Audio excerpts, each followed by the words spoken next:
বাইরে যতটুকু কষ্ট করি আপনি ঘরে গেলে আমার সুখের অভাব নেই। মাজারও মেয়েটার আমার ইচ্ছা ছিল মানে আমি ডাক্তার করেন, কিন্তু আসলে বাচ্চা মানে ডাক্তারি পড়তে চায় না, বাচ্চা পড়তে চায় মানে ওই আইনজীবী।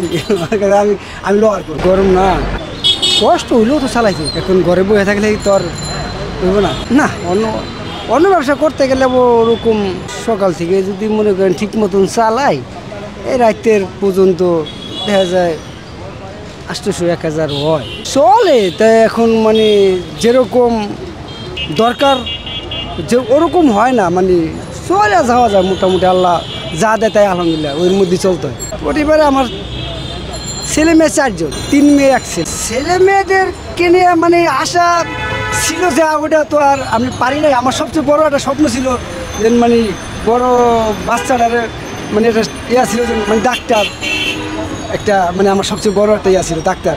কিন্তু ডাক্তার তো মানে চাইলে করানো যায় না, টাকা পয়সার দরকার। তাই আমি পাই না। আমার বড় বাচ্চার এবছর অনার্স শেষ হয়ে যাবো, বড়টার এবছর অনার্স শেষ হইব। আর মাঝে ওরা অনার্সে গতবার টাকার লিগা মানে ভর্তি করতে পারি না, এবার করছি। এখন আমার মাজারও মেয়েটার আমার ইচ্ছা ছিল মানে আমি ডাক্তার করেন, কিন্তু আসলে বাচ্চা মানে ডাক্তারি পড়তে চায় না, বাচ্চা পড়তে চায় মানে ওই আইনজীবী। আমি লোয়ার করি, আমি আইনজীবী, কিন্তু আমার আইনজীবী তার করা সম্ভব না, অনেক টাকা পড়া না, আরও বেশি এই আর কি। তাই এখন ছেলেরা কীভাবে ইচ্ছা?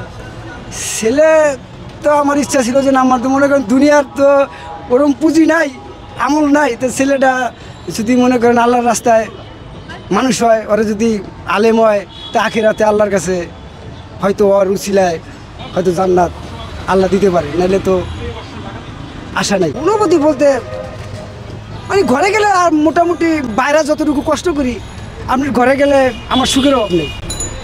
মানে ছেলে মেয়েগুলা আমরা কাকি সবাই মনে করেন ঘরে গেলে আলহামদুলিল্লাহ সবাই মানে আমার নিয়ন্ত্রণে আছে।